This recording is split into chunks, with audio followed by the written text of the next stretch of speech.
Most of the public is aware of the brand He-Man and the Masters of the Universe. And I know from test reports I've seen, most of the public can name the major characters, at least He-Man. Second to him is, of course, Skeletor, and then Skeletor's minions, and Orko, Man-at-Arms, and hopefully Teela, maybe even the Sorceress. Well, this video today is specifically about the female heroic lead character, Teela, because, well, she's about to become the star, supposedly, of a brand new Netflix show.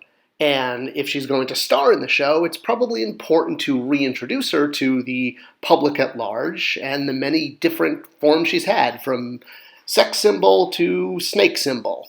There's been some things that have been consistent about her over the years. She's pretty much always been shown as Man-at-Arms' adoptive daughter, him being the trainer of He-Man, and for the most part she's always been a toy with red hair and a white and gold outfit, although this hasn't always been the case, as her outfit has changed, allowing different color swaps and different releases.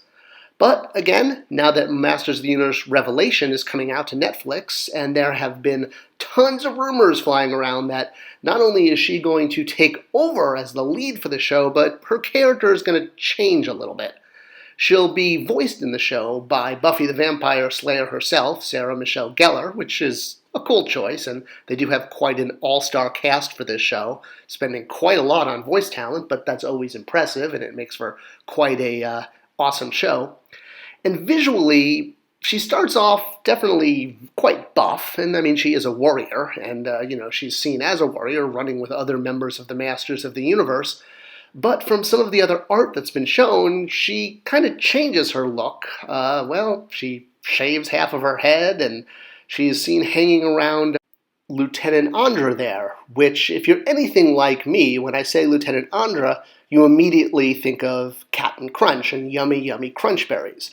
But if you're not like me, and you're kind of more of a member of the Masters of the Universe, I kind of remember it, well, we might need to do a little history here. So Lieutenant Andra is a bit of an obscure character from Masters of the Universe. She's one of the other members of the Palace Guards. She's actually a lieutenant, so she's not just a common guard, but she's kind of sort of Teela's second in command. She's the captain of the guard, Teela is.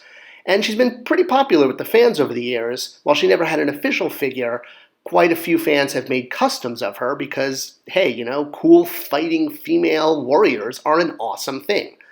And it looks like in the new show she has a gender swap. No, I'm sorry, not a gender swap, a race swap. She's still a woman, clearly, but she's now black, sort of like they did with Human Torch in the last Fantastic Four movie. So that's one of the many changes for the Revelation show, and let's kind of dive in by doing a little history of Teela.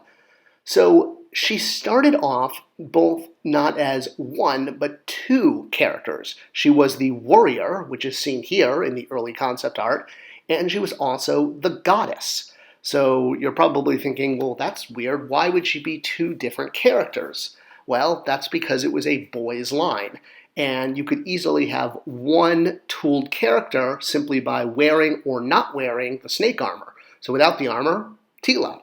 With the snake armor on, goddess, or rather warrior without it and goddess with it, meaning a sorceress type character, a magic character. Now, these characters were split into two different characters in the storyline, but they were released as the same physical figure. It's kind of like having a head swap, but in this case it was just an armor swap. And this was done because boys have a very aggressive play pattern and tend to be attracted to male action figures because they can see them as avatars for themselves. So by doing two figures with the same figure, two characters with the same figure, it was like getting a twofer. And while you had the warrior and the goddess both represented by this figure, she still needed a name because the warrior or the goddess is pretty generic, and along comes Donald Glut. Now, one of Donald Glut's favorite shows was the Smiling Ed's gang that he grew up with. And on that show and in the comic book, there was an elephant. And that elephant's name, you guessed it, Teela. So that's where she gets her name from. Don Glut, the original writer for the mini-comics, named her after his favorite elephant. And to further show them as different characters in the mini-comic, when she was the goddess, she was colored green. And when she was Teela, she was colored Caucasian.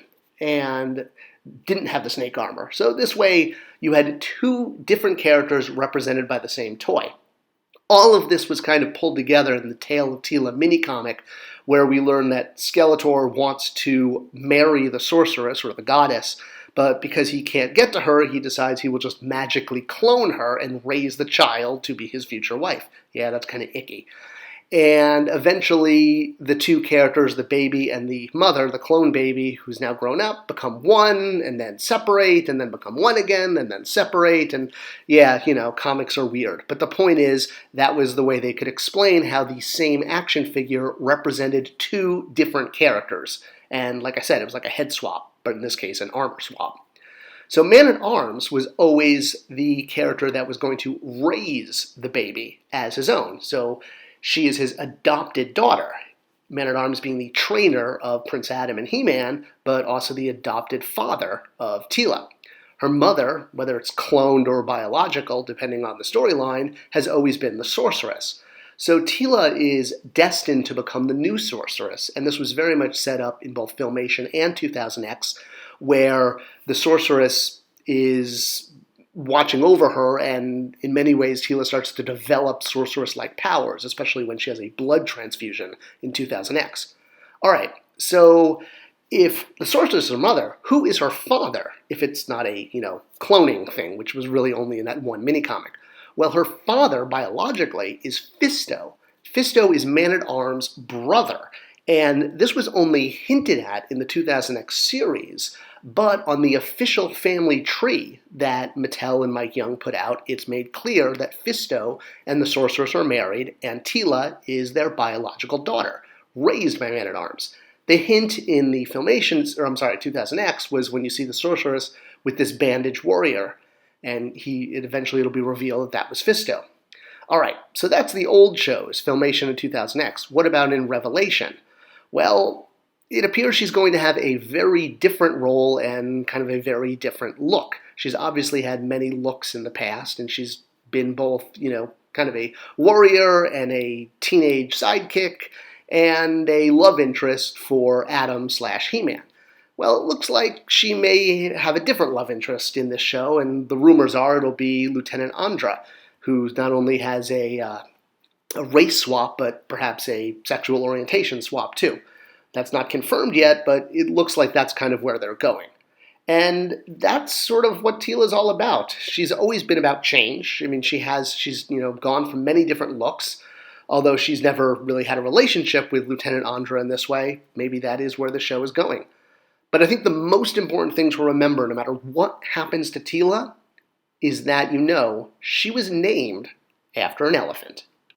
As always, I hope you enjoyed this video and some look at lore for Masters of the Universe in prep for the new Netflix show. Do share this video with others. It tells YouTube to keep sharing it. It's how their algorithm works. And leave a comment below, because I always comment back on everything. Thank you so much for watching, and I'll see you right here on Spector Creative for the next video.